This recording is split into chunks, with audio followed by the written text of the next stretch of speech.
in toxic partisanship, left versus right, us versus them. While we pay to keep our politicians fighting, how do we, the people, rise up and solve the great challenges of our time? We do it by embracing freedom and liberty. There may be no such thing as a free lunch, but this hour is as close as it gets. Welcome to A Free Solution. All right, welcome to A Free Solution. I'm Kevin Wilson today, joined by Tim, the Freedom Variant O'Connor. Yeah, what an exciting election season this has been, Kevin. Boy, yeah, exciting. So it's tangible. It's still electrifying. Big wins all over the place. I've never felt like grosser about voting for like 80% of my ballot. I was like, oh man. I wrote no to. It was a lot of write-ins. It was a lot of write-ins. I think I ended up voting for Larry Sharp, obviously Libertarian ticket, and I think I ended up voting for one Republican, one Democrat judge, and then everything else was just write-ins. Yeah, I wrote in Queter. I wrote in Larry. Queter, of course, too. Yeah. I wrote NOTA under a couple people. I voted for Dan Butterman, a Democrat. It's a very rare.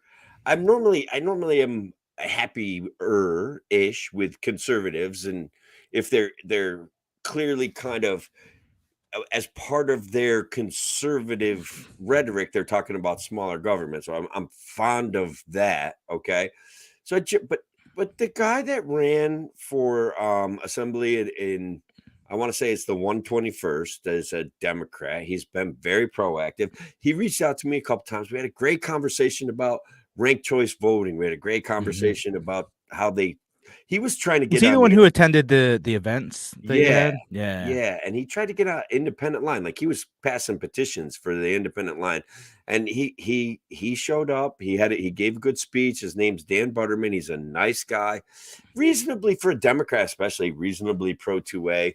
I mean, they all point out the fact that they are responsible to bring money home from the state government to their local area. And he's like, as a Democrat, I will be more successful at that. And I'm like, not for nothing, wrong, but it's a horrible way to govern, but great. That sounds good. Like it's unfortunate realities. It's the unfortunate. Yeah. I mean, that's how so many voters are motivated. Those can you bring, those tax dollars that get extracted from our communities? Can you claw some of that back? Just a little bit of it. Like even Ron Paul was kind of notorious for doing that too. Oh, he was great. He'd be like, he was kind of like Joe Manchin, right? Kind of, and what was that? The Cornhusker guy out in Nebraska, where he'd like take it right down to the last minute. You guys can't have my vote, and then they'd be like, "Well, doesn't Texas need a bunch of stuff?" And he'd be like, "All right, you guys can have my vote. It's fine." Yeah, so it is. And thanks everyone already for joining us, Shelly. Thanks for being here. Wrote in Sharp and Queter. Yeah. Emmy says, "All hail the Queen." It was written in the stars, man. Like it was going to happen. The math is the math. And guys, this isn't like high school, like pre-calculus math or some sort of complex trigonometry. This is addition and subtraction and multiplying by percentages. That stuff you learn in 5th and 6th grade. This was never going to happen ever. And man, did I take some heat, Kevin. People are mad at me. That's all your fault, Tim. It's all your fault. You're communist. Yeah. I mean, you're communist and you sabotaged the Republican campaign. And I did. If it weren't for you, Tim, I did. Zeldin would have won. I'm just saying obviously I think the power that I have, because even Larry Sharp says I have a presence. That's right. That's right. He did say that. The power that I have is to dissuade people from voting. I'm going to make some points about there's a lot of hullabaloo and why didn't Republicans vote, and why does about 50% of people in New York State vote, and where was the big red wave and stuff like that. And I'm going to tell them where it is, man. There's Republicans sitting at home smoking weed, thinking we're a bunch of jerks about immigration and that we freak out over stupid stuff. And they're like, and they saw George W. Bush vote for Joe Biden, and they saw Adam Kingsoner say, yeah, let's take your guns. And they see Lisa Murkowski and whatever kind of clown show she's putting on. And they're like, something's not adding up. Mitch McConnell dumping millions of dollars in when there's a decent kind of semi-conservative Republican running against Lisa Murkowski, and their ranked choice voting option up in Alaska, which I like. They got down nice, to 2 Republicans. nice yeah, right. Cool, right? A good Republican and then Lisa Murkowski. So like there's a lot of Republicans that are like, I don't think this party, like, what do I do? Because I just don't care. Like, you guys all suck.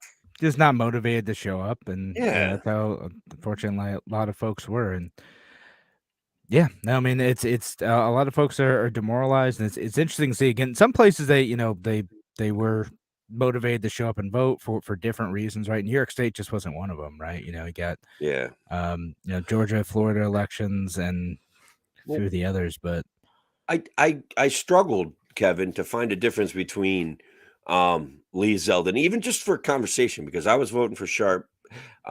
Larry's solution oriented. We need more people that are solution oriented. I think that doesn't ring with the average voting populace, but I think it's a reality that we've got to face. Okay, like we need solutions to this crisis of people leaving the state and stuff like that. Of course, Kathy Hochul doesn't have them, other than spend money, and then we get to Zeldin, and I'm like, well, what's the big difference, guys? Like, what should I vote for? And they're like, well, because the Republican Party has a chance to make things slightly better in New York State. And I'm like, that's not really good enough. Yeah. Sorry. No. I mean, the difference is that Kathy Hochul was going to abuse her executive authority to impose COVID lockdowns, and Lee Zeldin was going to abuse his executive authority to remove elected officials. So, it's called an authoritarian spiral, everybody. It's really dangerous. History is replete with authoritarian spirals devolving into absolute fucking train wrecks. And here we are witnessing an ongoing authoritarian spiral, and we're doing nothing about it. I don't know. Like not everyone, like, again, I credit to Larry Sharp, who knew he was going to get his butt kicked in this election. Like he knew like it was going to be tough, right? Yeah. That even if we get some wins in terms of like getting ballot access, it was still going to be a tough slog. And he worked hard. He did a whole video talking about his campaign, but like, it's I credit to him for like, finishing it out and doing everything possible. Well, what he does, and guys that are listening, probably a lot of you guys already know this, but how do we spread this message? Is he visits county after county after county after county and just looks for 5 or 10 people to hang out with and talk to, or 25 or 30 or whatever shows up, and he puts on a good conversation, and he talks about solutions constantly. And when I look at what Zeldin said, like he's going to fire the mayor of New York City, and I'm like, well, New York City, or not the mayor, he's going to fire the DA of New York City. I'm like, that's an elected position. Yeah. You're going to have a problem firing that guy. First of all. Second of all, it's an elected position. They voted him in. I don't give a shit what happens in New York City as long as it stays in New York City. Like that's their problem. They already, in my area, Kevin, as you'd see me whine about it and heard me whine about it, they've already oppressed us enough by taking all of our land and water. Like it's enough, man. Like I don't care about their crime problem. They made it. So no, again, that's and you don't want to set that precedent too. Like, okay, like so we're gonna change the laws to make it easier for a governor to remove like DAs or elected officials you don't like. What happens when you get someone as like cutthroat as Andrew Cuomo in there? Yeah, right. That's I have a bad feeling, and this is the framework may already be in place. Like Zeldin brag on the framework being there, but I have a feeling, because when we were going through that constitutional sheriff movement, and a number of sheriffs were kind of like taking a stand saying, look, you guys have gone too far with these laws. The government was kind of saying, well, we can always come in and replace you. Always just kind of send our team in and change things over for you if that's where you want to be. Yeah, because there's like a few sheriffs who were just talking about like they weren't going to make it a priority to do like safe act enforcement type of stuff, right? Like correct, or anything else, right? It's like, all right, like we have like other actual problems to solve. We're not going to go after this stuff. And yeah, if you create that space where there's some wiggle room for a governor to go in and be like, well, you're not actually following the laws, we're going to kick you out. That's why it's a bad precedent for what Lee Zeldin wanted to do and was trying to advance. Sure. Precedent may not be the right word, is what I was trying to get at. Like, yeah, I mean, my already the threat is there. The framework of legislation is there somewhere. Yeah, it's just that no one's really like followed through and done it yet. Right. The thing. Not exactly. But yeah, you know, again, it's a tough situation in New York State, and you know, I get frustrated just like you do, where I'm like, man, when people are like, oh no, but like this poll showed that Zeldin was ahead. I'm like, no, that wasn't a real poll. Come on, man. My God, it wasn't. Like, we know what they do this every time. They put out some poll that like is nonsense. You look at the details and like, oh, like this is a push poll. This is just to make them look good, and people fall for it. It makes me so mad. I poll guys, everybody, you guys spread this message, man. Polls are advertisements. They're big money for people affiliated with corporate media. Okay, I mean, there's some that are real. There's some that are good. You know, and I know like Larry talks about like a lot of times like, you know, you gotta find ways to get into those polls. But like there's some that are good and get accurate information. Yeah. But there are others where it's like, oh, okay, like here's this one poll that like this candidate's promoting, and like it shows them way ahead. Like, be suspicious of that. If a candidate puts out like a huge outlier poll, that might not be legit. That's I want to kind of push it a little further. Like there is New York Post was coming out with this closing the gap, and it gets people excited. It sells newspapers. They want to read about that poll. Yeah. There's the media gets excited. Yeah, the Republican candidate could put out fundraising emails. Yeah, there you go. Like, there's always perverse economic incentives in our society, and none more obvious than political polling. It's like the guy 4 years ago that gave really good polls, that gave really accurate information that no one knew 4 years ago, is now saying Lee Zeldin pulled within 1% of Kathy Hochul. And it's like, how much did that poll cost? How much did that guy's character just get sold? Like, that's automatically what I think. And that's automatically what happens. Like Trafalgar was the big one this year. They were right on in 2020. And it's like, yeah, now they have cred, and now they can sell their polls for a profit. And that's what happened. That's part of it. And this Facebook says, do you agree with these are more likely to not hang up the phone on pollsters? Like what's supposed to happen? Like if you have an actual good polling outfit going on, like they'll keep calling people until they get a representative sample, right? Correct. Like that's what they're supposed to do. Like, again, are they doing that in every situation? No, go look at the crosstab, see like who they actually talk to, and see if the breakdown makes sense. But so it shouldn't necessarily matter if you're getting more Democrats versus Republicans versus independents, libertarians, et cetera, talking to folks. Because they're supposed to keep calling folks until they get a representative sample of like whatever the voter base is. Yeah, you're making a good point. The other thing that has changed about polling is that nobody really has a home phone anymore. So they have cell phone numbers, and cell phone numbers tend to change. Cell phone numbers, like, who knows who you're actually talking to? Like, what's weird is somehow I realized I talked about how like I was getting like text messages from like the Joe Morelli campaign and all these others. I realized like somehow my number is associated with my wife's voter record, and she's a registered Democrat and votes in every election. So somehow I'm getting all this stuff. So I'm always getting stuff like, hey, Samantha, like, I'd like you to vote for this, you know, liberal candidate who's going to protect abortion and like, you know, tax the rich. I'm like, oh, bro, can you? No, I'm not Samantha. First of all, slow down. Yeah. You know? Yeah. They're going off of something that somebody signed up for something somewhere, right? Yeah, like yeah, she was on some list somewhere, and they're like, all right, yeah, I don't need to. Yeah. But they always call me up and you know, like, hey, you gonna vote for this candidate? I'm voting for Larry Sharp. Like, I'm voting Libertarian. Right. In all the races. What about in this Senate race? I'm voting Libertarian. There's not a Libertarian on the ballot. I'm voting Libertarian. I don't care. Yeah. I'll find one. I'll write one. I'll write myself in. That's it. I did write myself in for something. I wrote myself in for the Senate race that I ran for 2 years ago. Because look, the two candidates had this stunning debate about abortion rights and the Green New Deal, and I'm like, neither one of you two guys gives a shit about people leaving this state. You're virtue signaling on, like, they've turned it up past 11. Like, it's like, guys, like, talk about solutions to upstate New York. Talk about the problems in your area. Talk about farmers, like, farms falling in the ground.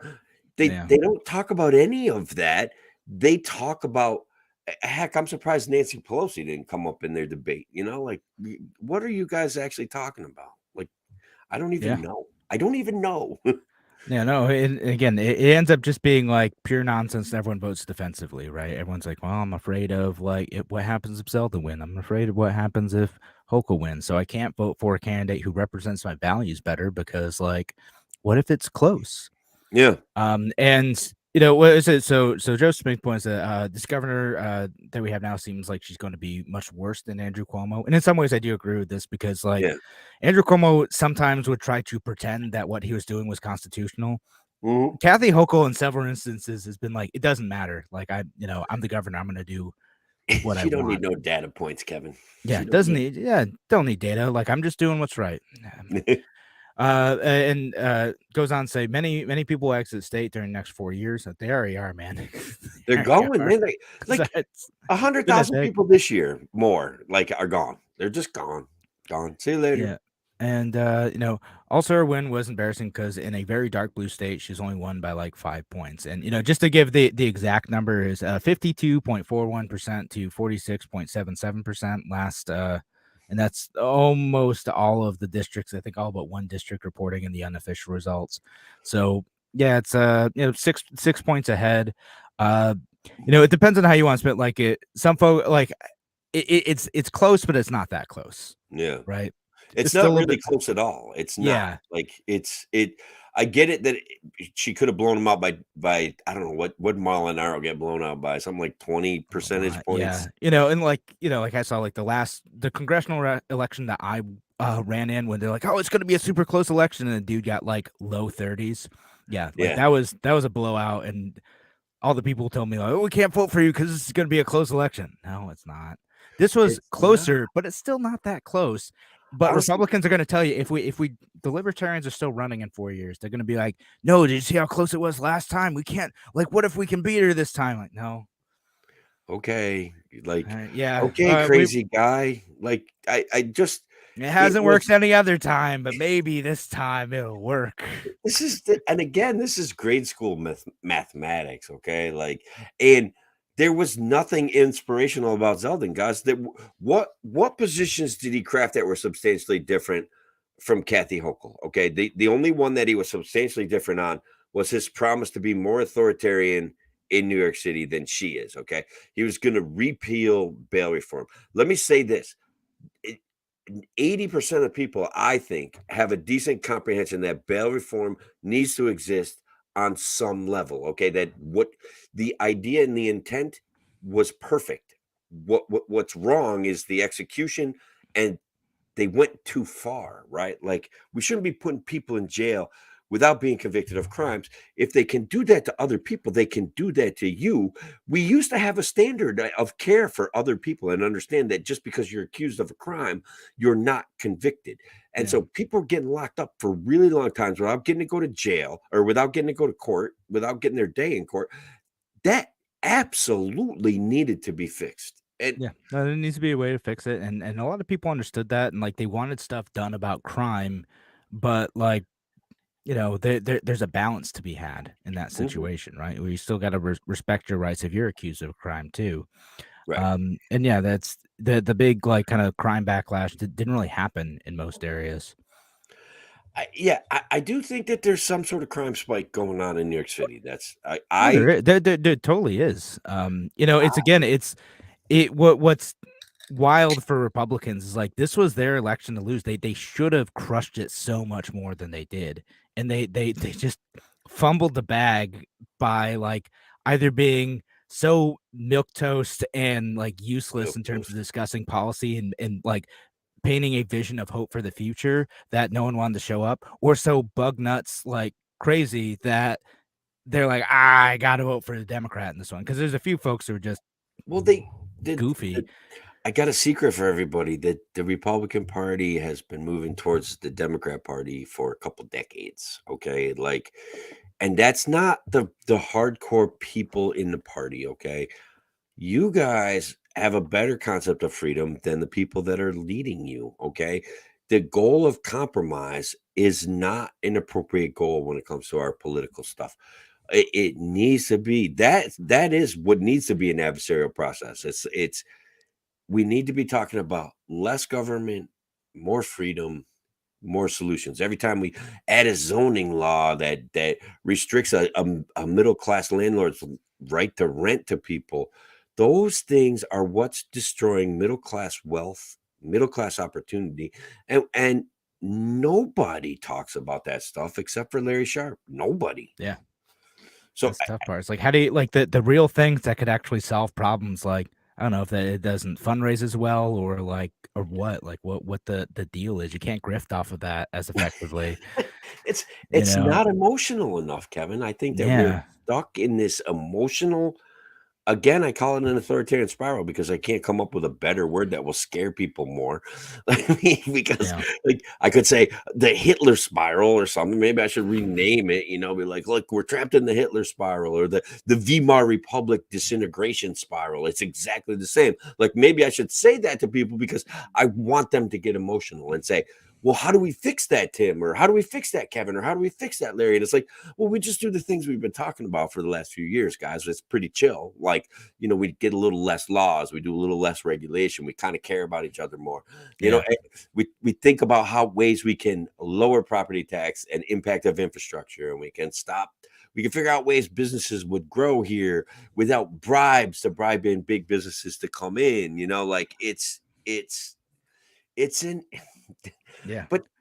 But no one wants to have that conversation. And all that stuff, like Larry's infrastructure solutions, right? Where he talks about like, hey, you can monetize certain parts of infrastructure and find different ways to make it more cost effective, and that allows you to build more and to make it more sustaining over time. And that's a good solution. But like, what is better is like, let's spend $4 billion. Don't worry about the specifics. $4 billion. Well, the Democrat says investment. The Democrat says we should spend $6 billion, and the Republican says, hold on, we should spend $4 billion. Yes, no, that's fiscally responsible. Fiscally I will not stand for that big government spending at $6 billion. Only $4 billion. It's like, hold up a second, you guys certainly.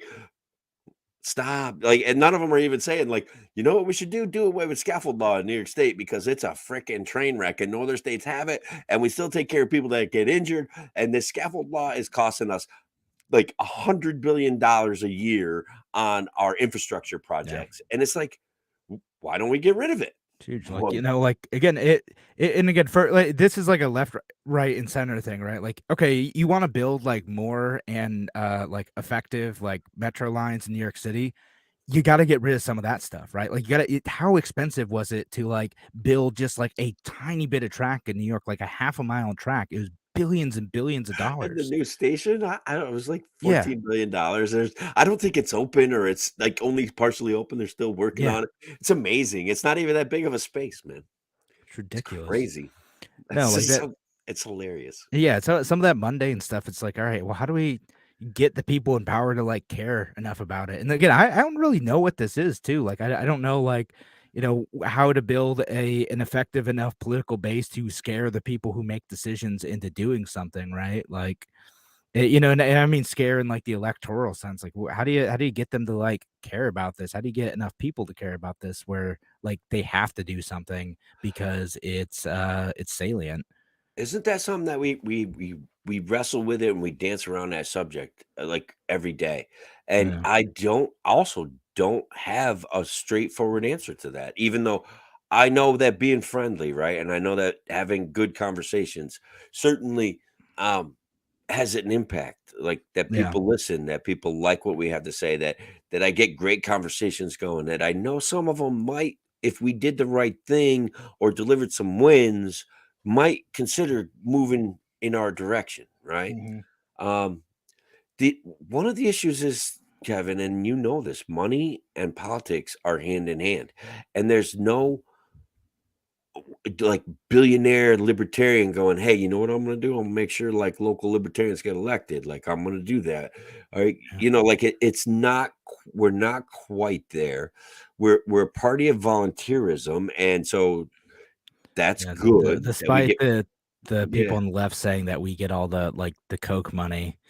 I have not seen one dime from those guys. Like, to be fair, I have actually been paid by an organization that they donated to for a while. Congratulations. I know. So I did get some Coke money.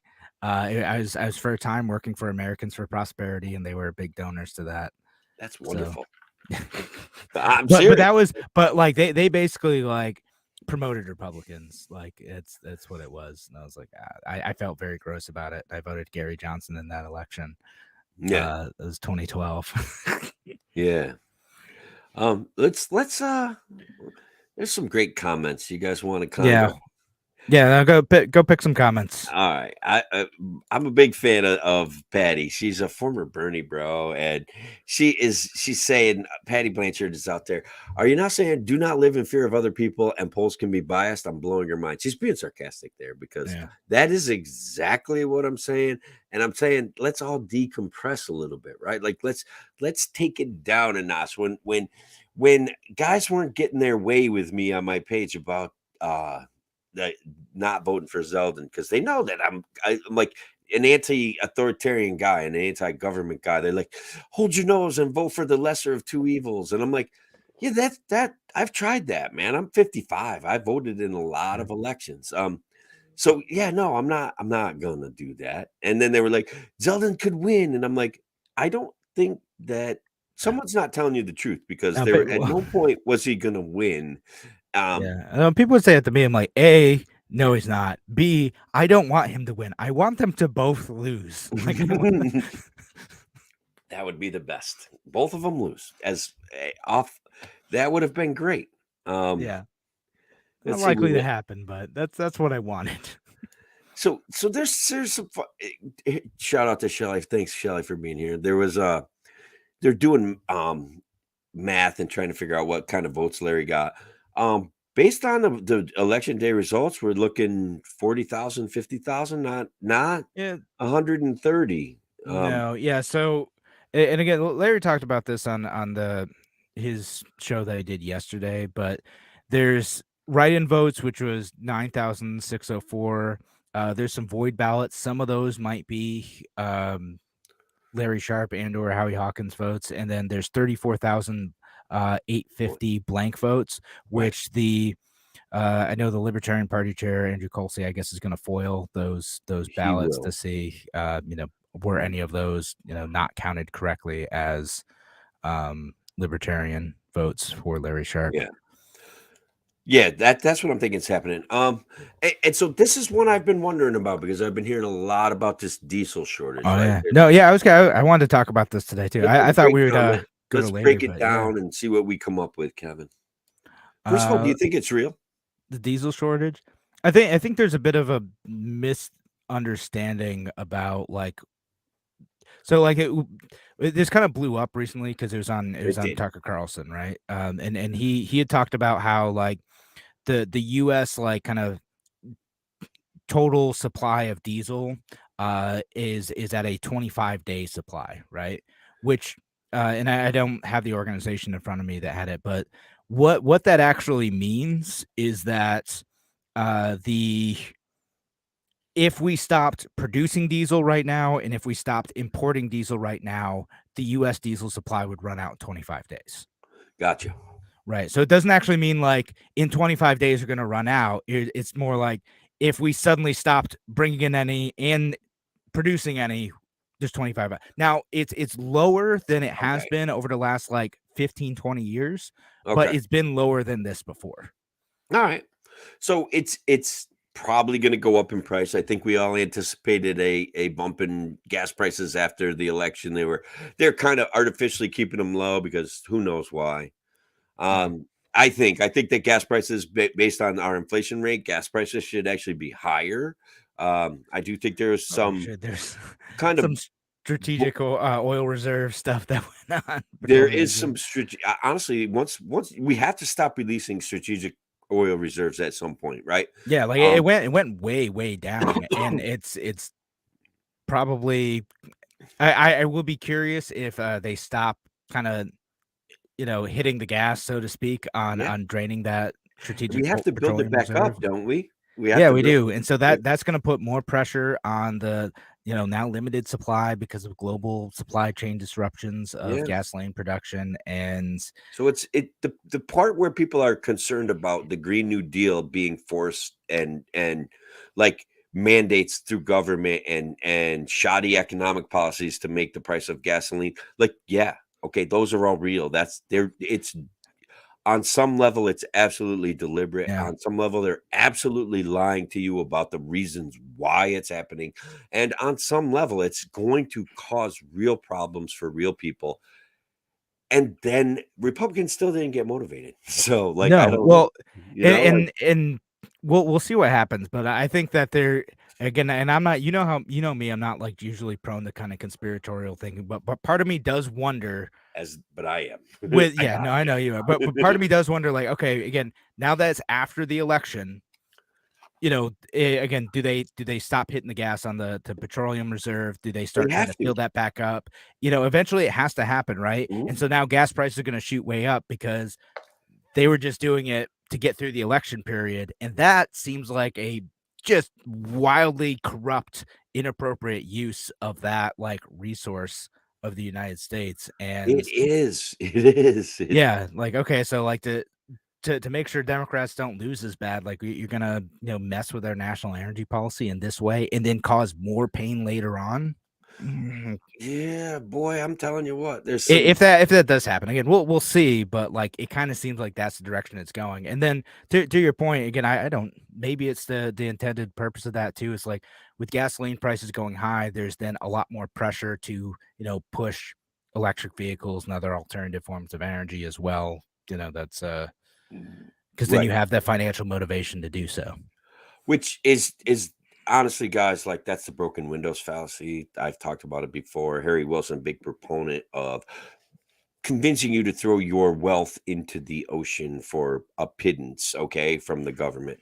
And so you get a shiny new, all the bells and whistles, and your wealth is disrupted and destroyed. I don't know how much I want to go down this road, but it's awful. It's horrible. And we're destroying the middle class and the lower middle class and poor people who can't save their way out of it because we're encouraged by the government to buy the shiny new whistles to consume. And guys, like, look, I don't have a car payment. I haven't had a car payment in 30 years. There's days I spend underneath my car, like getting rust in my eyes, trying to make it work a little bit better. And Tim, wear glasses, man. Come on. Look, I don't think you put those, you need goggles. I sweat. It just doesn't work, Kevin. You don't understand. But the issue, safety goggles, man. This is a decision that I made, right? That I'm able to make. And when we get into electric cars, I don't know that I'm going to be able to make those same decisions. And I don't like new things. Okay. I don't like new vehicles because the first thing I do when I get in something nice is spill my coffee all over the car seat. Not on purpose, but it happens every single time. Like, I buy a $5,000 truck, I'll clean it up, I'll climb into it with a cup of coffee, it goes all over the seat. Like, that's it. So I don't even want something nice to drive. I just want something functional. And because I haven't paid car payments and because I feel as though I'm in a better financial position than I could have been had I decided to make all those decisions, right? Like, I did a lot of like part-time work on my vehicles. Yeah. And I loved it. So there was a couple more comments out there. There's one about the FDA that I want to cover in a minute, but this one I want to kind of Sharp should cozy up to Tom Golisano. Tom, as you may know, got kind of boned by Nick Langworthy with a very strategic voting strategy, a late entry into the primary out in at some point somewhere. Well, so no, you're thinking of Carl Palladino. I am. Holy cow! Thank you. Who's whatever. I mixed feelings about that because Carl is also he's a little wild. He's excellently crazy at times. Let's be honest. I love that guy. So I've got to meet him twice, but interesting fella. Tom Golisano was affiliated with Paychex. He lives out in the Rochester area. and I think like Larry tried to reach out, but didn't really get anywhere. Would talk to him. He was involved with the Independence Party for a while, right? So that was his whole deal. Like, just tons and tons of money. That guy, and tried to have an influence in New York State politics through the Independence Party, and now, of course, that party doesn't really exist anymore. They don't. They got the same treatment we got. Sure did. So yeah, that's what it is. I mean, like, is it worth reaching out? Sure, he's an independent minded thinker too, but who knows if he's willing to talk to libertarians. I will say that I've had conversations directly with Larry about this concept, this coalition concept, and I mean, there were some coalitions that he tried to form that I would have been really uncomfortable with. But I certainly understand what his goal was. But there are coalitions out there that I think are possible that could bring some excitement to. They're not going to want to be called libertarians, though. They're going to want to be called independents. They're not going to be. And this is one of the problems: is that a lot of independents subscribe to the broken window fallacy of economics, and Larry does not. And so there's going to be this issue of, can we convince people that want to have impact that the force of the government is actually the real problem? And I'm not convinced that we can do that, but I'm willing to try, man. And I'm willing to I mean, it's a tough thing to do, and like in doing that, also requires like building alliances with people in probably the Republican and Democratic parties who have like some power to begin with, right? And trying to convince them to do the right thing. And that's Kevin, no, you got it. Like, and I'll be blunt. Like that's what I wanted to do in my county like a few years ago. It's like, okay, like let's find like alliances with Republicans and Democrats and independents, so we'll run our own candidates, we'll endorse some candidates and try to build like a power block that can influence policy. But to be honest, my follow through sucked. Like I did not like take the work that we started to build and turn that into good like policy victories. Like it just that's on me, Is it on you, or is it on a certain inability to comprehend policies that are not forceful? I think that everybody thinks that they want the policy that has force, that effectively changes things immediately, that doesn't say, what we want to do is make it easier for everybody to interact, right? Right. Yeah. Well, like it's easy to like kind of fall into like some of those like patterns again, right? Like, oh, well, like we have this power, and why wouldn't we use this power? Because then people will like act the way that we want, right? Right. And like I knew like my plan had kind of fallen apart when like there's this bill to like make it illegal to record first responders in the county ledge. It ended up falling apart because like there's a ton of public pressure against it. But a bunch of people that we endorsed who like talked about like the rights of like citizens to like keep their government accountable, like are suddenly like, yeah, but we gotta like stand by the police. I'm like, oh my God, no, that's not the point. That's not the point. You're missing the point. That's the point. Yeah, you're missing the point. Like, yeah, dude, like you should, as long as you're not like jumping in and like fighting the cop, like, yeah, you should be able to record police who are like doing whatever, as long as you're, not in their business. Right. And standing 10 feet, 15, 20 feet away, recording them is not being in their business. And so, all right. So I do want to talk about Chase Oliver, so I want to keep that on the top of our minds. But somebody brought up a question about the FDA. I believe it was Joseph. Oh yes. Sorry, we got sidetracked, Joseph. Joseph, you watch the show. You know how we are. Yeah, it's Tim especially. He's fucking guy skips all over the place. It's crazy, but he's a presence. That's the thing. It's important. Ario. So Joseph Facebook says, "What do libertarians think of the FDA? I think it would be harmful to not have government involved in food and drug safety." I think that there's a free market solution that would cover the FDA, that actually would be more effective than the FDA, because like let's be honest, right? Didn't the food pyramid come from the FDA, and wasn't the food pyramid proven to be absolute garbage for human health? Like, isn't the food pyramid from the late 80s, early 90s, isn't that food pyramid at least in part responsible for obesity today? Because it is, all right. Like it was No, okay, done. that's what happened. And then like they like, okay, like we've decided that this is a study that says like this is what human nutrition should be. And we're gonna like impose that on schools and government nutrition recommendations and all sorts of stuff. And it was horrible. It's horrible for the human body. It was not enough protein, too much starch, too much carbohydrates, and that's a reality. That to prop up farming, they crafted something that propped up farming. Which, guys, now farming is big business. So every time they prop up farming, they prop Yeah. up big business farmers who farm for credits, and so Yeah. And then they're sue the probably FDA. You can't, right? But a Yeah. private entity that had made those same recommendations on some level could have been held accountable for making some really shoddy recommendations that or would have been proven wrong quickly, because it would be a free market enterprise. Somebody else would have came along and said, "Hey, that's garbage. This is what we need to certify for food," and we would have been able to make a rapider response to it.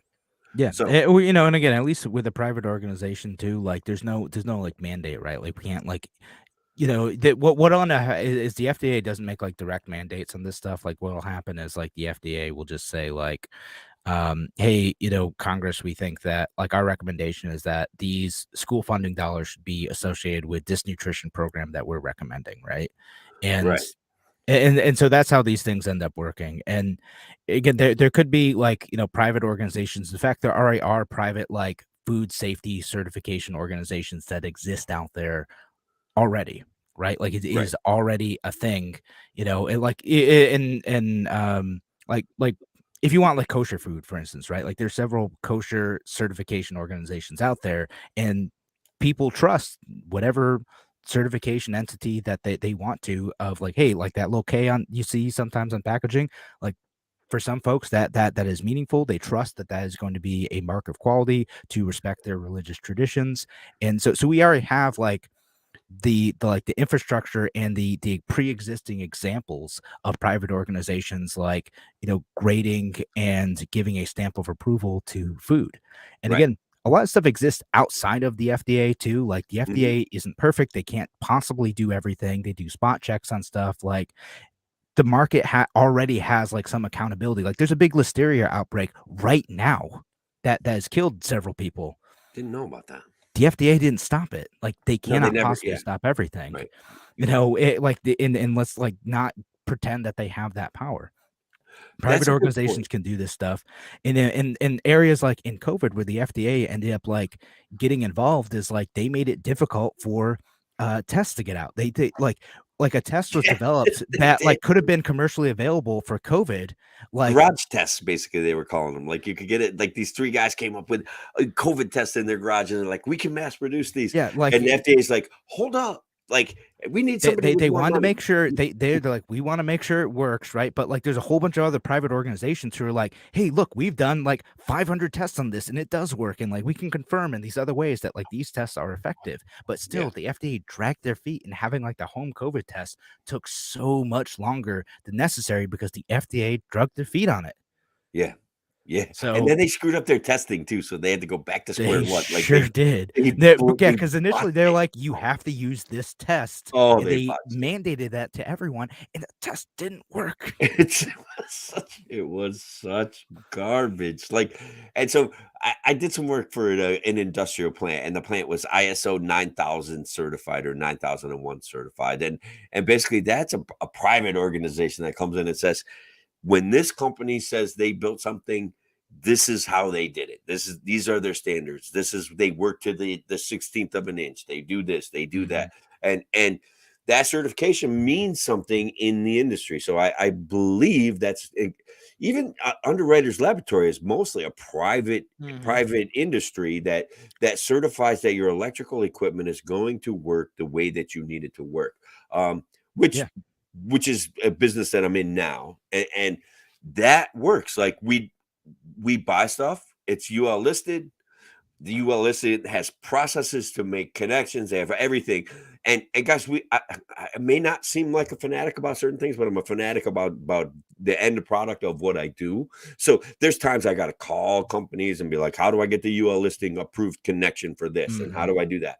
And the Right, because companies you want to know that the stuff you're buying like works. It's not going to provide a danger to you or to anyone else, not or gonna like an cook. equipment failure. Like, Yeah, yeah, like cook it's $50,000 worth of equipment and cost me 3 more weeks. Like, I just don't want to do that, you know? that seems reasonable, Tim. It does. But yeah, So like, and again, that's not the government like mandating that. That is like a private organization certifying this stuff that these companies will like pay them to like, you know, look at, or they will like, I don't remember how UL does it, but they're like consumer based like product organizations that, you know, are able to make revenue and make a profit in like certifying different products and putting their label on stuff. And that's like, it's a thing I look at for my job too, for different types of stuff.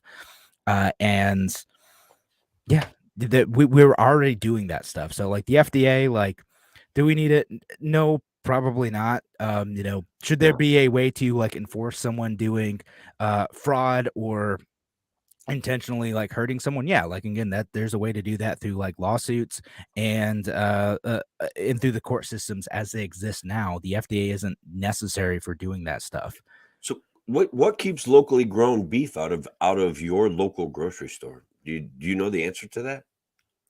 Is that also the FDA? Well, it's the FDA and the USDA. USDA, that's right. Okay, USDA. we don't have a private certification that would go to a farm, and then I don't think the USDA recommendation is actually strong enough to get it to go into your price choppers, right? You need Mhm.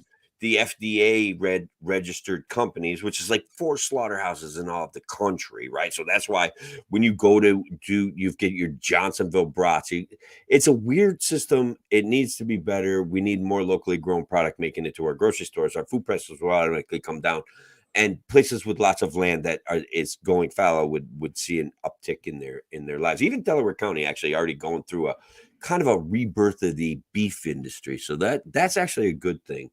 Yeah. Um, and they always campaign on making more USDA readily available beef, and it's not happening fast enough. So Yeah, and I know there's some bills that like Thomas Massey had to reform the FDA process, and then there's again the folks who do things like uh, uh no, I'll read this comment too. Daniel says Larry's argument: natural food stores, independent local certifications far more trustworthy than a government bureaucracy that conspires with big business to eliminate liability. Yeah, there's absolutely, that's absolutely, at least on some level, exactly what I was trying to say. So yeah, yeah, and there's like places I think Maine ended up passing something like this where like as long as you're not selling across state lines, you don't have to meet the federal standards for that stuff. There's still like some like state requirements and like safety, and you're still liable if you make someone sick with your product. But right. like getting the federal certification to be able to sell within the state isn't necessary if you're only selling within the state. And Larry had also proposed something like that. And again, he had talked about that way back in the 2018 campaign, and several states ended up actually doing that. I'm not saying Larry deserves credit. I'm just saying, you know, he was He talking does about deserve a that. lot of credit, though, for always maintaining a solution-based Yeah. approach and knowing enough about what he's talking about that the solutions will be effective. There was Because some like, him and his policy team like knew what they were talking about. They had right. researched it. They're activists talking about this type of thing, and researchers talking about this type of thing. And so they look to other smart people, figured out like what's a good way to like solve this problem, He and then went down put a out a solution. a squirrely crypto road early on in the candidacy, and I was just like, that doesn't make any sense. And I'm an economics guy, so I had like obliged myself to kind of research it and kind of check out what he was saying. And I'm like, you know, I hate it because it like totally freaked me out at first. I'm like, this is just like grandstanding kind of. But and then I know Larry would listen to me if it actually was grandstanding, and I could say, Larry, you know, like let's back off of that. But it was actually it actually would kind of work. It was actually an interesting approach to refunding the schools and doing it slightly different and making Oh people yeah, that's wake right. up. His education plan. He was telling me Yeah. about that like way back when I was running for Congress. He was really excited to tell me about this because I was talking about like education policy too a lot during my Mhm. campaign because it seemed to motivate a lot of voters who would say, "Wow, that sounds amazing. I totally agree with you." I'm like, "All right, so have I got your vote?" No, I'm gonna vote Well, for the Democrat. All right. I was just like that's I mean, that's All right. Well, we'll tell him about it at least. Call him up.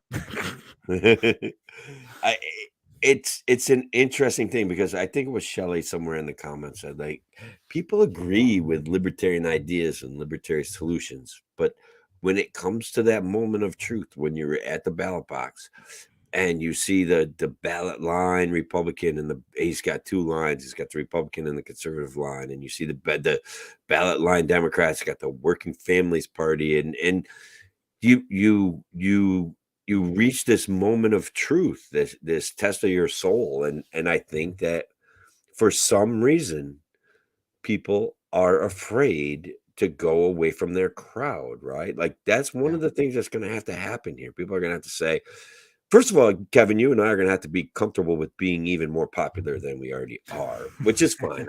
I can deal with it. Okay. And we have to figure out a way to share that news with people. And one of the things that I found in the Libertarian Party is that people can be territorial, like and suspicious of the newest person coming on board with good ideas. And I want to be the opposite of that. Okay. Like I want to be the guy that says, hey, you know what? That sounded crazy, but I love you. Let's go. Like let's figure something Right. out. Let's reach a way where you say it so you reach people who talk like me and you reach the people who think like you. And let's do it. Like let's put that idea out there and see if it catches fire. And so that's what we've got to change, like somehow, like people got to love us more. Yeah. Even though I'm already a presence. I don't, I'm not sure what Very else I can present. do. So. I need help from other people. No, well, right, but like everyone, like you're a presence for like a big, swath of folks. But like you speak a certain language, you need other people who are gonna like build those connections within their, friend groups, within their social circles, and like can speak the language that like communicates good policy to them too in a way that they're gonna listen, right? And I always think of, again, like Larry talked about, like for him, Gary Johnson was the guy that like spoke to him. Like he had heard libertarian ideas before, but like Gary Johnson, like talking about it in like the framework of like a business mindset is what got through, and for me, it was like, a few different libertarians like Ron Paul, like it kind of got me with, I don't even remember what it was anymore, but He was that's what just got through to me, man. he was ballsy, man. He put Yeah, it out there. He's like he was the guy that almost kind of reinvented the military industrial complex and brought it into the 80s, the 90s, and the 2020s, right? Like it's like these guys are fucking bad. They're taking all of your money and killing children with it. Like he was that guy. That's what it's like. Yeah, him talking about like, like taking our money and taking our stuff and blowing it up overseas, and like, how much that was hurting us, how much it was hurting the people over there. Like that got to me. It's like whatever, for whatever reason at that moment, like that's what connected with me. Again, it's not a blanket endorsement of Ron Paul and everything he's done, but like that spoke to me in that moment. And he's a little kind of tiny guy, and he's going around to like gun ranges with guys and lighting stuff up. Like it was legit. It was a great campaign, and I honestly didn't feel it till after. Like I was kind of like, yeah, this guy's great, but like the Campaign for Liberty folks at like CPAC when I was in college were fun. That's again, that's what got to me, and just talking with folks about that stuff because I was making fun of them before that. I've told people on the show before. I voted for John McCain in 2008. I was the president of my Republican club like all through college, and I was. Yeah, I was like, I like Mitt Romney. Mitt Romney was my favorite guy. Oh God, yeah, it's so funny because I had to, because that's where I was then, and I had to like, I'm like, all right, something about him I don't really like, and then it's like, then all of a sudden George Bush, I kind of got to be this cognitive dissonance overload. Like Mitt Romney was saying Romney care, and Obama was saying Obamacare, and it's like. I kind of think that government-run healthcare is going to be a real problem for everybody, And it's like, I was like, I started seeing that as a problem. I started seeing the war stuff as a problem. I started seeing like like hey, maybe the government shouldn't get involved with gay marriage stuff problem. Like at that point too, I had friends who were like gay, and I was like, oh well, does government really need to like mess with their lives? Like they seem like they're not hurting anybody. What the hell? It's just the different stuff. Like in the marijuana thing too. Is like, man, oh yeah, all drug dealers, they should go to jail like forever and ever. And I'm like, wait, no, actually, like I see friends who do this, and like they're fine. Like I grew up in the restaurant business, and guys, like it's there's a lot of people that may be, I don't care, right? They're people that I worked with. They worked hard. They had a boyfriend. The other guy had a boyfriend. They were together. That shit was none of my business. And like all that mattered was if they came in, hung out, left a good tip, and then showed up on time for their shift the next day. Like that's it. That was it. Like they people like them. That's it. That's all that mattered, man. And like, so at some point things became not that were I was being told were important that were not, like people having rights to share their lives, to sign a contract with each other. Like that's not my business. Why would that ever be my business? Not my business. Why does it need to be the government's business? I don't know. Leave it out. But so mostly as lead up to like, but we do need different ways to communicate to people. I know, like I talk in a certain way because of the friend circle I have. We have Steve Becker, who I saw his I wanted to give Steve Becker, who's the current chair of the Monroe County Libertarian Party. He talks in a different way. And Steve, you're wonderful. You're one of the most hardworking people in the party, and I love it. He is great. And but like Steve definitely talks in a different way than I do about liberty sometimes, and that's fine.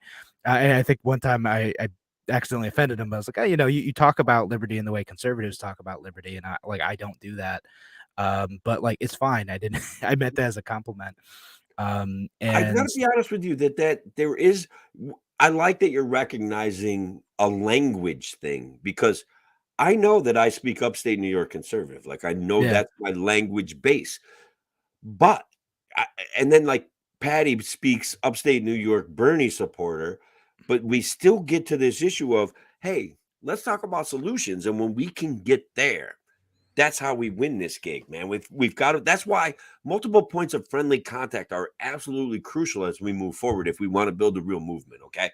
Because I'm not going to speak perhaps the same language as Chase Oliver, who I'm absolutely in awe of right now, okay? Yeah. But we are on the same side. We have the same goals. We have the same mission, okay? And so that's our segue into Chase Oliver, because we're getting up on an hour, and we we got to talk about him. So what if you're not familiar with Chase Oliver? He was the Libertarian candidate running for U.S. Senate, running against Herschel Walker's the Republican candidate, and the Democrat candidate was oh my goodness, what was his name? I'm just blanking on him right now. Oh, Warnock and Walker. Warnock, that's his name. Warnock. Oh my God. So and that one, like, I don't know that it would. No, actually, it was as bad as the Pennsylvania race, like in terms of like. It was worse at first, and now like Fetterman won. He sure did. Wow, Pennsylvania, and they elected a dead guy over at Green Party candidate. Like, wow, Pennsylvania, you guys are totally like that's. And thanks to Brian LaRusso for reminding me of that. Like, but anyways, see, that was like one of my fears. Is like, man, like if I running in like 2020, like both of my candidates could like die in a car accident after robbing a bank, and I would still get crushed by them. Who saw Sling Blade, man? I mean, I'm telling you what, that freaking Fetterman's got that Sling Blade vibe. That guy not no gas. Like, I could see him saying it, man. I'm telling you. Yeah. I mean, so we'll see how he ends up governing. Again, I hope he is well. Like I genuinely worry about that dude's health.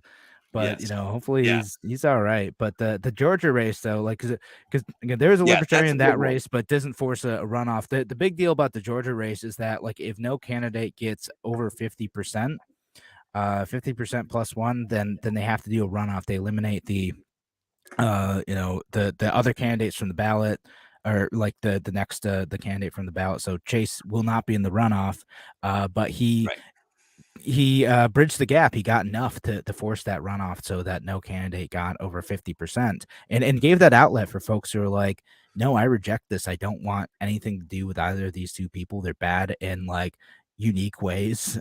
Yeah. And Look, if Herschel you're following, Walker is no conservative, guys. Like, that's exactly the issue that I'm talking about. Like, this guy lived his life as a star on the road, doing things that stars on the road do. And for him to start telling us that he's some sort of moralistic conservative is a freaking myth. Okay. It's a myth. It doesn't mean he's a bad, like, I don't care. Like, I probably, if I was to like say, who's the worst human being in this race, I might say Warnock, but I'm not sure. Okay. Because Herschel played himself off to be something that he never was. No, yeah, he made himself look like a hypocrite, and he could have just did. pretended like it didn't matter, like Donald Trump did a lot. Donald Trump was like, yeah, whatever, I'm just gonna do my thing. Right. I'm just gonna be that guy. Yeah. And But Warnock's a better speaker than Walker. So he's smoother. yeah. So Herschel's not a smooth speaker. He's very relies on what's the I don't want to say jingoism, but it's almost jingoistic, like how Herschel talks. It's like platitude, USA. I don't necessarily get the applause like that. lines in, yeah, because we get away from solution-based stuff, which Republicans deserve to control the Senate. Like that, all right. Like, okay, do they though? And why? And the answer is because Mitch McConnell will get more money in his campaign coffers. And I guess what? I'm not happy with that. Yeah. I mean, I don't even think it's that complicated. Most of the cases, it's like, why should the Republicans control the Senate? So the Democrats don't control the Senate because we want them to lose, right? Like, and that's all the argument is. And and you just like leave everything implied. Like, why shouldn't the Democrats control the Senate? Like, well, you filled in with your own worst fears, right? Like, that's how, like, and the Democrats do the exact same thing in the other direction too. Absolutely. And look, so I'm not a fan of Warnock. I'm not a fan of Walker. I am a fan of Chase Oliver. And Kevin, one of the things that he did amazing, and maybe you know this already, but they asked him to endorse someone, and he's like, well, first of all, I'm a libertarian. I wouldn't tell you what to do with your vote. And that's the end of it for me. You know what I mean? Yeah. I'm not endorsing one of these guys. No, I love it, and I appreciate his like commitment to like just be like, nope, that's not, because he could have jumped in and that would have gotten some press. Although he did get a bunch of like national press, like and good for him. It's not too often that libertarians get a national platform to like talk about what our values are, and he's done an incredible job of doing that in Vice and New York Times and CNN and all sorts of different places. And sometimes when libertarians make the national news, you gotta hope like, oh man, please don't say they're gonna blow it. They're gonna take their shirt off. Just do something stupid. I know it. Because it's so like. So many libertarians will just do goofy stuff when given like a big microphone.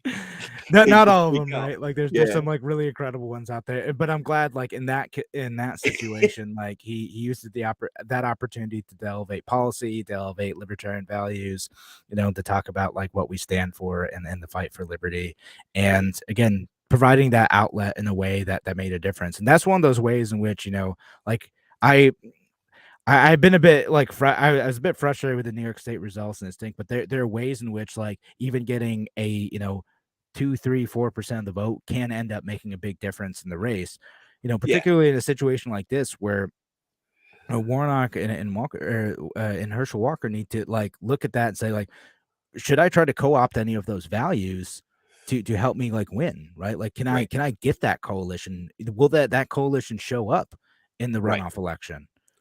And so that in other words, they have to appeal to the people that Chase appealed to. And I like that. That's the point of ranked choice voting that I like. If we get to there, because they have to moderate their views, or they have to both think about liberty at that point, especially with Chase being really cool and not endorsing either one of them. I want to talk about another myth that is prevalent that is highlighted by Chase's race. Chase is the guy whose Twitter bio says, "I'm armed and gay," and that's the reality, right? He's a libertarian. He hates government force, but he's also a guy that says, "Hey, I've got to protect myself from those psycho lunatics that will persecute gay guys." And that's not my favorite campaign piece, but it's probably real for him, or has been real at some point in his life. Hey man, a lot of people have personal reasons for wanting to protect their right to self-defense, right? And that's part of it. Like, so for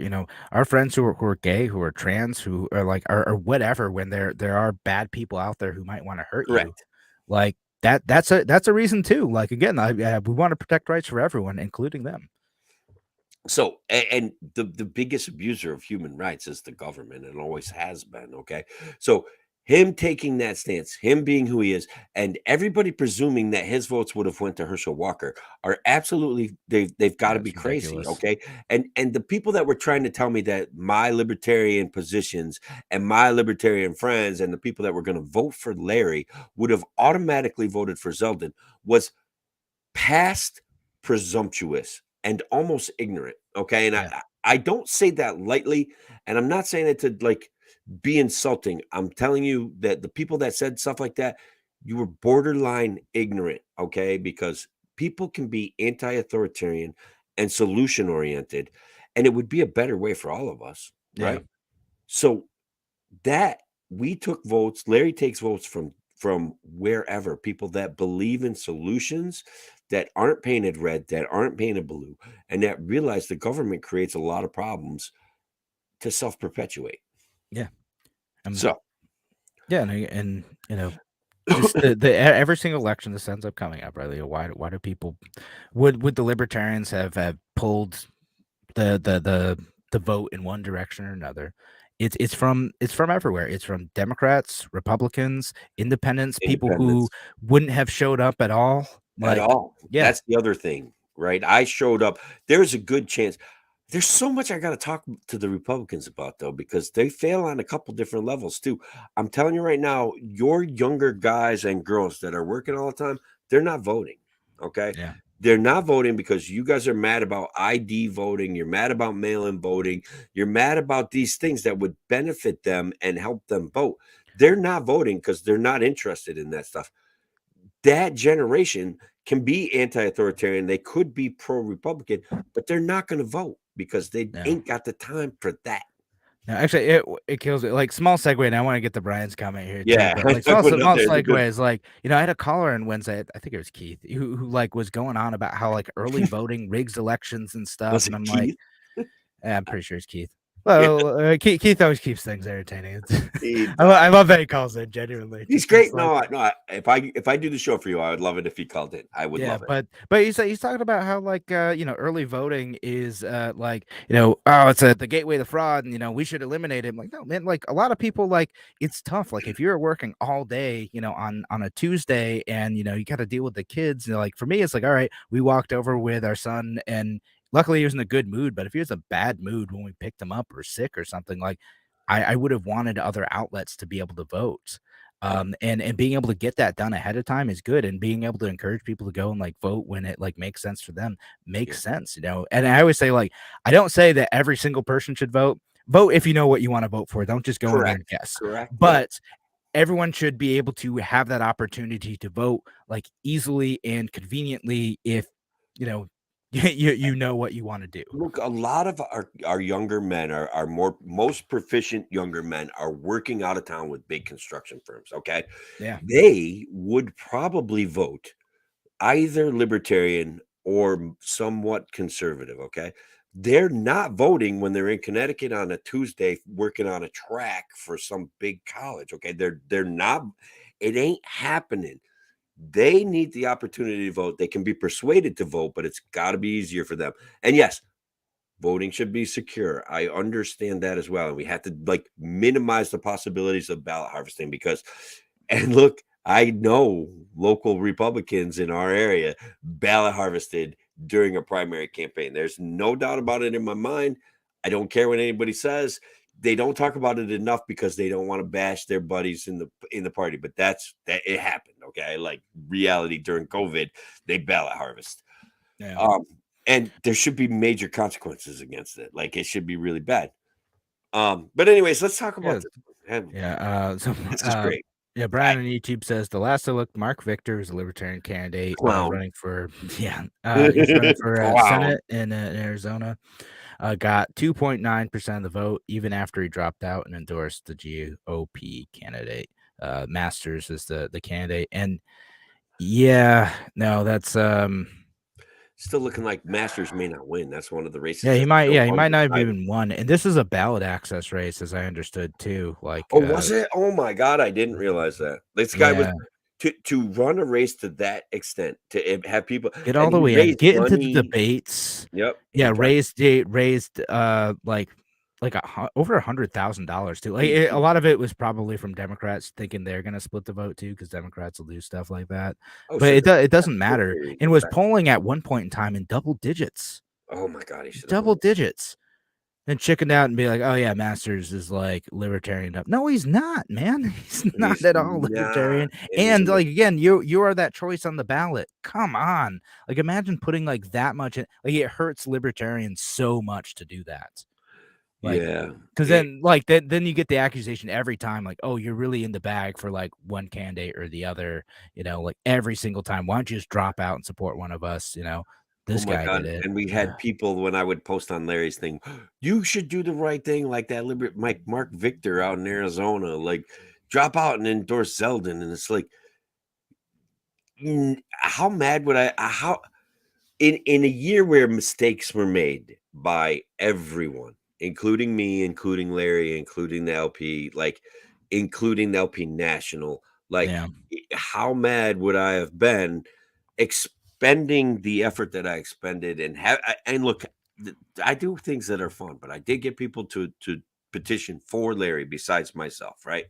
I petitioned for Larry on my days off when I was working out of town, 5 days a week. Like, how upset would I have been if he just said, well, vote for Zeldin? I think I wouldn't have voted, to be perfectly honest. Yeah, imagine and I know like so many candidates, like I've done it before too for myself, for other candidates. Like it takes a lot of coordination, a lot of volunteers like working their butts off to like even get on the ballot. And then to like to say you're gonna drop out like that, just totally infuriating. Yeah. And I've had it happen to me before where a candidate dropped out of a race like immediately after petitioning, and I was No way. Oh yeah, no. No. I'll say she made international news for it. GR Arnold, who was like she was in a bad place at the time. Like I feel bad. Like it was like a right. It stunk, but when I saw the news, I saw the like press release go out. I was like, I have spent so many weekends trying to get this candidate on the ballot for her to just drop out. I was infuriated. It stunk. This comment I want to deal with. I think that the last LNC executive committee hurt New York State and devastated the idea of ballot access. I think that we were a few $1,000s and some positive support away from making it. Now, that doesn't mean that we had the best system and the best campaign strategy, but we're libertarians, man. We're herding cats. We did what we could. We needed more money. We needed more support, and we needed a real positive message. I think that there was some, I want to say some political considerations. That's my opinion. Don't care who says I'm wrong. My opinion is my opinion. I think that it's borne out by circumstantial evidence that there was some manipulations going on, that they did come through with some money, but it was delivered poorly, delivered late. And now let's just say, I want to say it in the most simplest form. Congratulations, XCOM, from the last LNC. You played yourselves. New York doesn't have ballot access, and you contributed. That's a reality. You guys had my money. I'm incredibly disappointed. Incredibly. Yeah. Period. Sorry, guys. That's reality. And look, what we do is more important than what the LNC does. So we still failed on a local level. I get that. Okay. But I was really, really disappointed. Just getting my feet wet and thinking about the libertarian national politics and sending them money and hoping that I could have a little bit of a voice. And then now I don't know what to do. And now I'm punishing the current XCOM because I'm mad. So I don't know. Like, that's not fair either. You know what I mean? Like, I get it.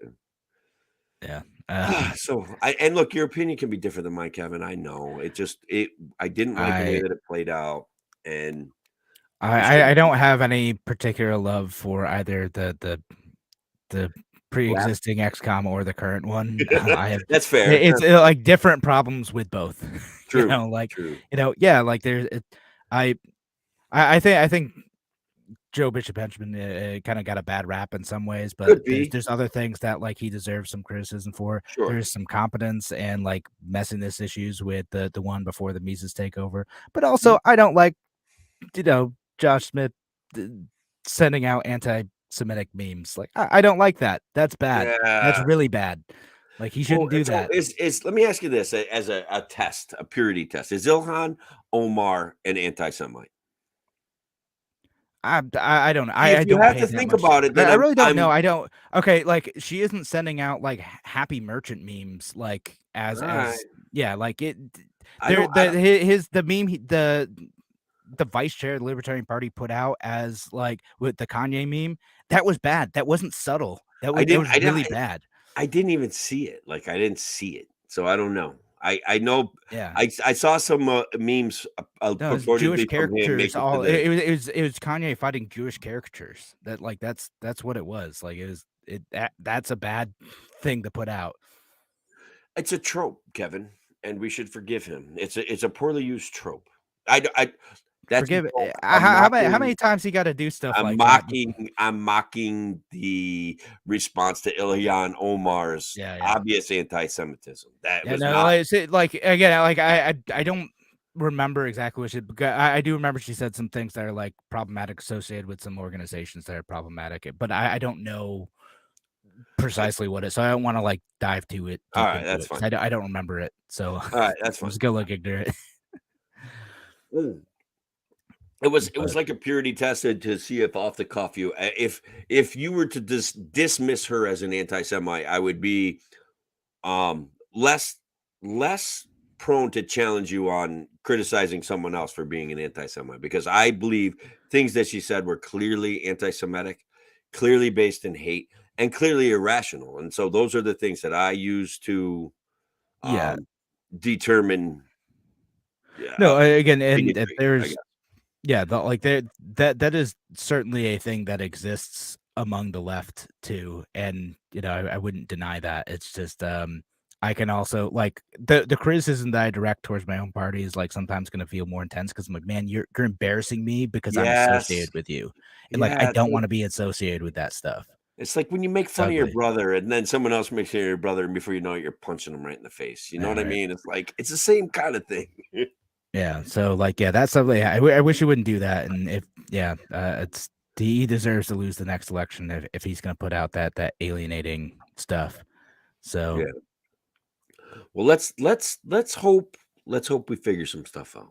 And I do like some of the things that Angela's doing. She certainly has reached out and participated in some of our legislative affairs concepts. Like right up to, hey, you guys have a meeting with a guy. Can I join in and have a conversation with him as well? Like, and so those, I have hope. I know that we woke a lot of people up this election cycle. I know that the fact that Zeldin lost, and that a lot of people, if their long-term memory stays intact, will remember that they were being told right up until election day that Zeldin was going to win, or that he had a chance to win. And that was a blatant lie. I hope that moves this world in a positive. I hope that a lot of Democrats start really waking up and saying, this feels really authoritarian. And then my property taxes went up, and my rent went up because my landlord's saying his property tax went up. And I hope we realize that there's a better path forward. I'm hopeful. I always try to have hope, always. Yeah. I want to have hope too. I want to just find ways to like find a path forward, whatever it is. Like I'm open to different ways of trying to make a difference and wake people up. And that's what it is.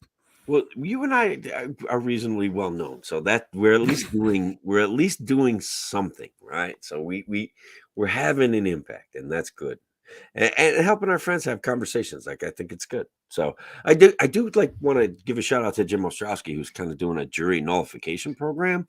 And I'm trying to figure out a way to get him up to Otsego County, where we talk about jury nullification in a way that conservatives would appreciate it, about unjust laws about the Second Amendment, and jury nullification about unjust laws about tax foreclosure or something like that. Like, these things can have an impact. Jim's a good guy. I'm trying to figure out how to get him here, and we're going to do it.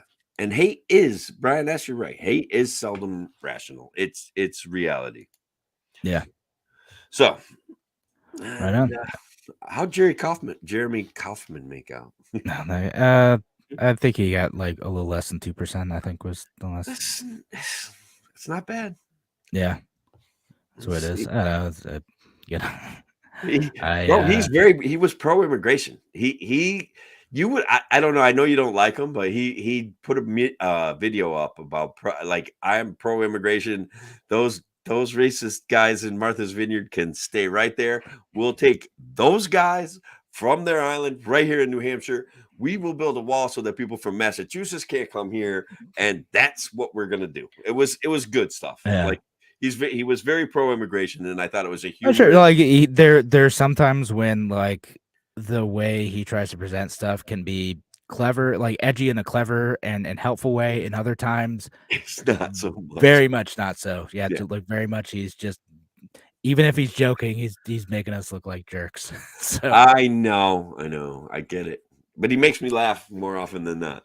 So he's one that I don't know. He's good at making me laugh, and I think that's an important way to keep people coming back for more. Yeah, that's bombs are gay, dude. Like that was good stuff. I don't know. All right, guys. You have a homework assignment. Check out the bombs are gay stuff from Jeremy Kaufman. Come back and either tell me that I'm crazy or tell Kevin that he's crazy.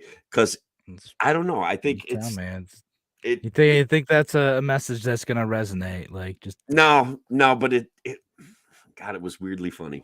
Weirdly funny. It's just I don't. Yeah. I mean, I will speak to my upstate conservative friends because of the woke that they're anti-woke. They're not anti-gay, right? But they're anti-woke, and so the bombs are gay thing might hit the right groove with them. They might laugh about it. Anyways, Kevin, we did great. It's an hour and 21 minutes. And we've got a long time now, and yeah. So no fake news tonight. No fake news other than I mean, somebody got attacked by a 30-pound freaking snapping turtle in Tennessee. But I'm just giving it away, so forget it. Yeah. No, I was going to talk about the diesel thing, but someone already brought it up. So the what? The diesel shortage. You were going to present that as fake news. I probably would have got that one because I was like, is this real? Like I was kind of like 25 days. What does that mean? Did we stop buying diesel? Like what happened there? Because sometimes I delve deep in news stories and sometimes I'm just like, that sounds like something I don't need to be interested in. And the diesel story was one of those where I'm like, well, if it goes to $8 a gallon. Yeah, like if this is serious, let's look into it. And then you look into it and you're like, oh, okay, like there's definitely problems here. It's just not going to happen the way you say it's going to happen. You know, it's one of those things. But anyway, thanks everybody. Thanks everyone for being on tonight. Have a wonderful night. Always enjoy y'all being here and your participation in the show. That's what makes it fun. So have a great night, folks. Thank you very much.